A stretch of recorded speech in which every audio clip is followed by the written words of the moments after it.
Are your scraps taking over your sewing room like mine are? Well, in today's video, I'm going to show you how to plow through these scraps and make a darling quarter square log cabin block. Then I'm going to show you 4 different layouts for that block. And then at the end of the video, I have a surprise from last week's video. I can't wait to get started. Last week, I made a comment in my video about all of the exotic places people are that watch my videos, and it was so much fun. So there was a ton of you that told me where you were watching from. I want to acknowledge you this one time. May I do it every time? I don't know, but this time I'm going to. This list was fun. Sue Swanstrom, thank you for watching from Montana. Thank you, Elizabeth, from Somerset, UK. Thank you, Tom Lindgren, from San Diego, California. Thank you, Kylie Spiller from Australia. Thank you, Mary McCluskey from Massachusetts. And thank you, Shell, with the pink flower behind your name, from Australia. Sharon Frampton, thank you for watching from Washington State. Lynn Duffy and Anne Motostache both watch from Australia. Thank you. Sherry Morris watches from Modesto, California. Been there many times. Teresa H. watches from Franklin County, Missouri. Ms. Rite watches from Adelaide, Australia. Jamie Bell from Stockton, California. Carla Atkins from New Mexico. And there's more. Trudy O'Hara watches from Australia. Thank you. Thank you, Sweet Cake, for watching from Nebraska. Thank you, Marilyn Price Thomas, for watching from Palmdale, California. And Princess Francis, aloha. Leandra Skinner watches from Pensacola, Florida.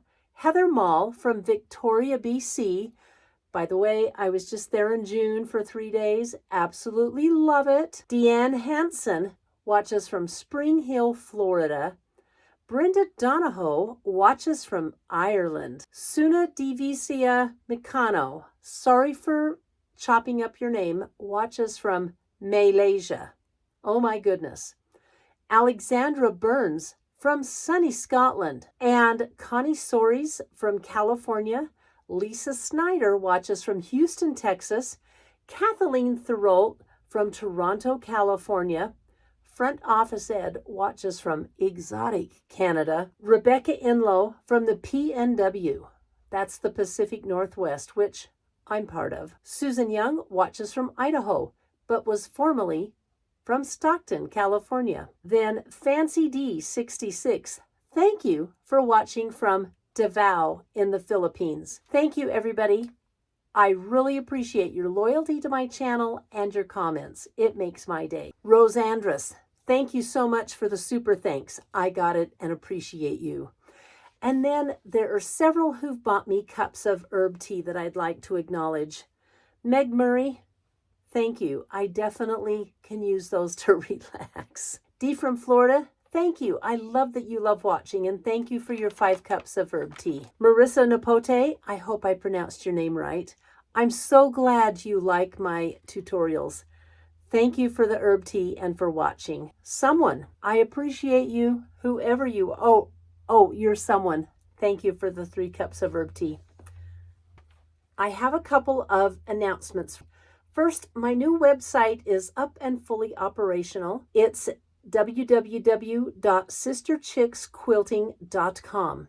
On that website, you can sign up for my retreat.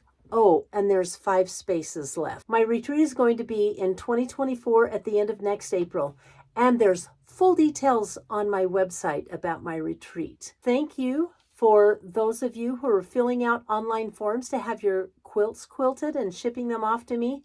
I appreciate you so much. Let's get into this video. I am so excited to share with you this awesome Scrappy quarter square log cabin block. One more thank you. I received this in the mail from Kathy Schultz. Her husband is quite handy with a 3D printer. Do you see that that's a bobbin? It's a little bobbin cup that I can put my seam rippers, pens and pencils in, have it next to my sewing machine. She also sent me 2 of these that he made. It's little bobbin keepers. You just pop the lid off and it stores 9 bobbins, which is perfect for, sorry, I can't put them together, which is perfect for packing them in a bag for retreat or whatever. I know that's what Kathy does with them. Thank you for sending me these. I love them and will use them. I appreciate it. I am going to show you how to make one of these blocks. The first thing you take is an 8x8 square of coloring page.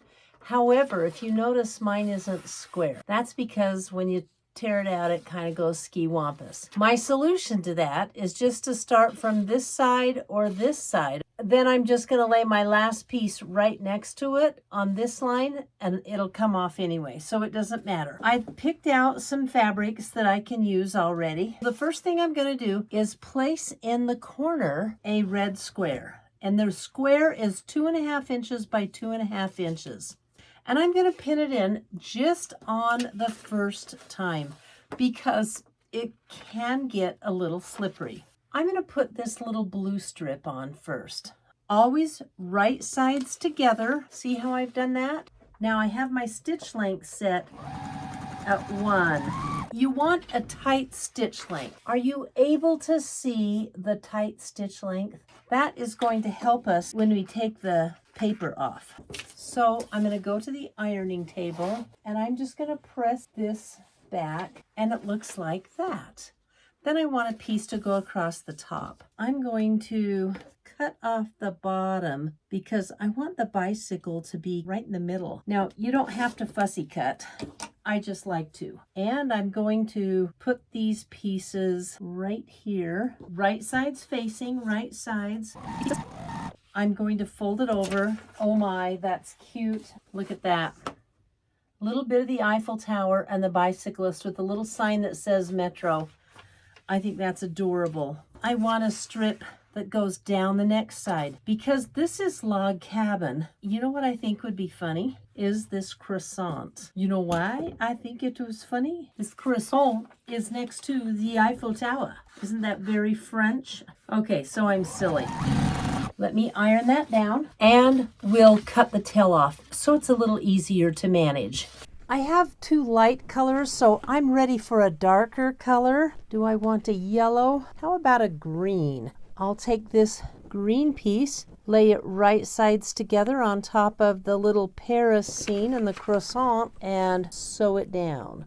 How about a pink? Again, there is no pattern and there's no right or wrong. This is whatever you want to do.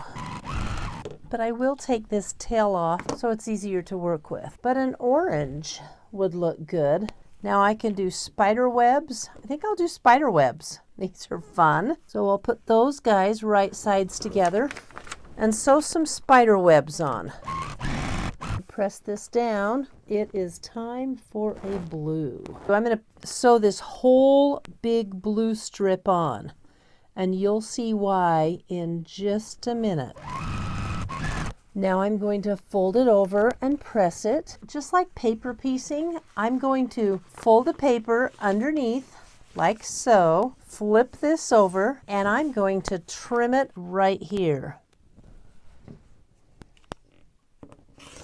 There we go. Isn't that a cute block? It really is taking shape. I'm looking for an aqua piece that is big enough. Here we go. A big enough aqua piece. To the machine then. I'm going to trim this aqua piece down as well. So I'm going to fold the paper back. I'm going to do 1 3/4 inches. I think I want to put this one on here. It's beach scenes. Isn't that cute? I think it's fitting. And then I just need 2 more pieces. Oh, that will be plenty. I've got this green stripe with grasshoppers on it. I'm going to put that on this side, and on this side, pearl bracelets. That will be the trick.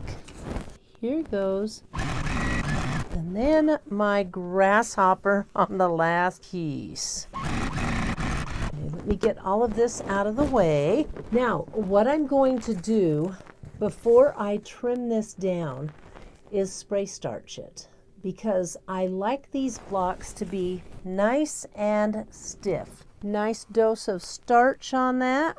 And then I'm going to flip it over and iron the back side, the paper, just to get it worn down a lot more. This is kind of fun. See this square right here? The center, the middle square? It's 8 inches square. And remember, that's the size of our square. So here I go.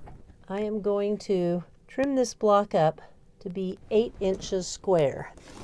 Oh darn it, I wanted more of the grasshoppers to show. I thought they would, but oh well. Then I'm going to flip it, and we'll just trim it right up here. This is the first layout that I came up with, and I call it Square Trip Around the World. You know, there's 4 red squares right here in the center, and then on the next row around it, there's another 4 red squares, and on the next row, there's another 4 red squares, so forth and so on. Now I have 32 squares. I've got them all up, but you could actually, I was planning on making 60 before I get this quilt together, but I kind of like this layout. I've decided to put black sashing, as you can see, around all of the squares in all of the quilts. I just really feel like it helps the colors pop. What do you think? Because I was going back and forth, should I use black sashing or should I use white sashing?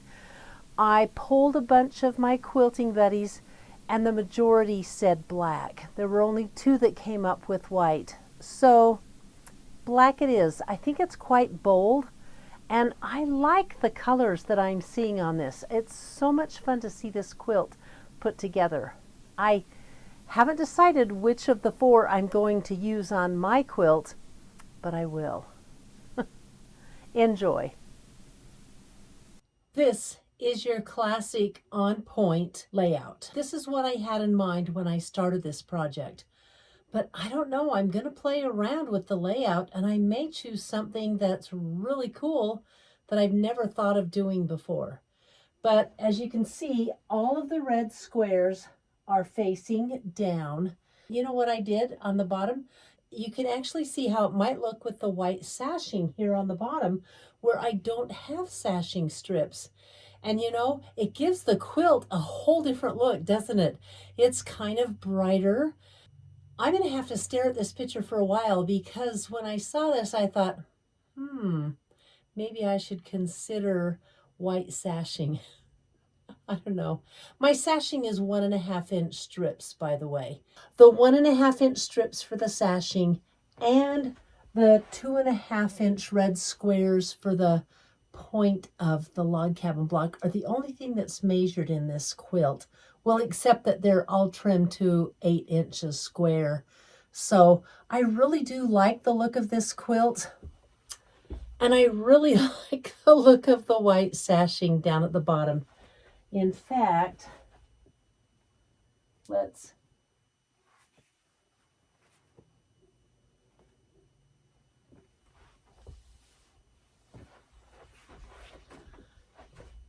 gives me a better idea. Darn it, I wish I didn't have to think about that sashing again. Let me stare at it for a minute. This is layout number 3. I call it on point topsy-turvy. Can you see the topsy-turvy? Let's see if you can figure it out. Everything in this row, the red is pointing up, and in the next row, the red block is pointing down. Then up and down and up and down. I think that's kind of cool. It really shakes things up. Now, I still haven't decided whether or not I'm going to use black or white in my quilt. Kind of leaning towards black, but again, I want you guys to tell me what you think. So I want to know if you would use black or white sashing. There will be sashing, but What do you think of this layout? I kind of like it. There's a lot of movement, and you know what? It's kind of going up and down. I really like it. I know a bunch of you out there will. This is going to be a hard decision deciding which one to use. We can do it, I know. This one I did in half black and half white also, so you can see the difference. Now I'm calling this one standard fare because you see it all the time. Can you see the movement in there? It's just all kind of coming down to this point. And as I'm looking at it, everything is ordered and in the direction, and all of the red blocks are in the bottom left corner. I really like the look of this one. Oh my goodness. You know, if I do the standard fare setup, I can have a bigger quilt because the blocks aren't going to be on point, and we won't have to have a blocks coming up into the row of another block. So this actually would give me a bigger quilt. And I didn't think I would like it, but gosh, you guys, I really like it. Again, I can't stop looking at it. That happens when I see quilts in the video that I'm taking. I'm not going to make this quilt just yet because I'm still making the blocks. And let me tell you, these blocks are so stinking much fun to make. They make a mess. I usually make them in batches of 10. And I just love, love, love making them. They are fun. There's no pattern, extemporaneous.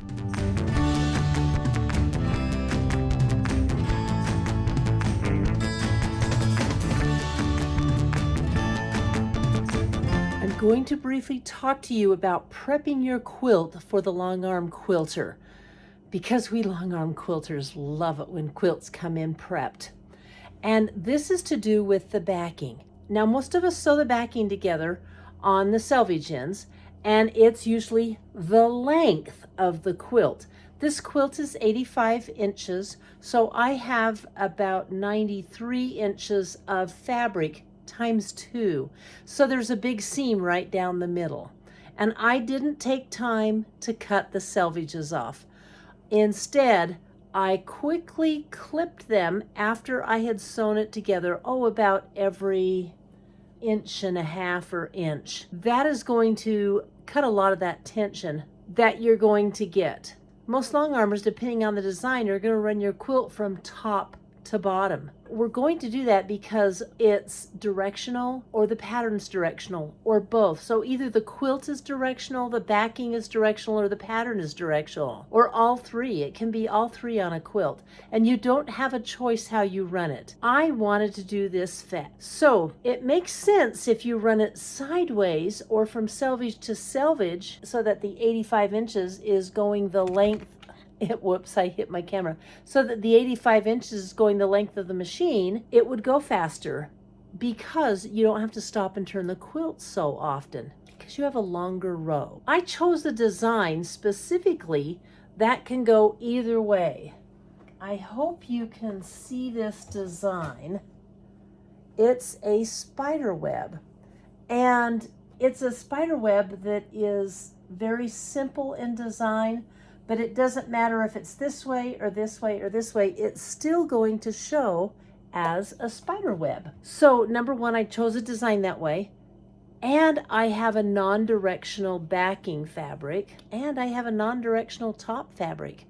So bingo, I'm going to be able to run my quilt faster. Those are some things to consider when you're prepping your quilt for your long arm quilter. Number one, on that seam that you're making for them, go ahead and clip it if you're going to leave those selvage tapes on your fabric. All right, now I have this halfway pinned on the machine. You guys have seen me pin a quilt on before. Do you want to see it again? All right, I'll show it to you one more time.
This is my very favorite part of the quilting process.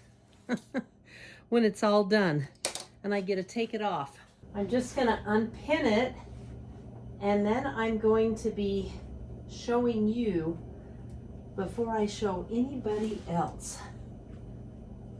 This pattern is so cute with these spider webs.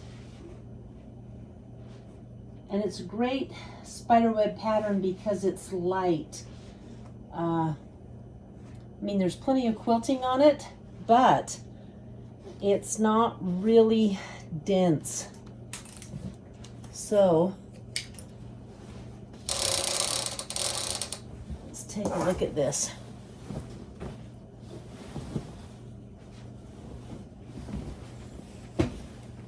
Okay. There we go. Isn't that fun?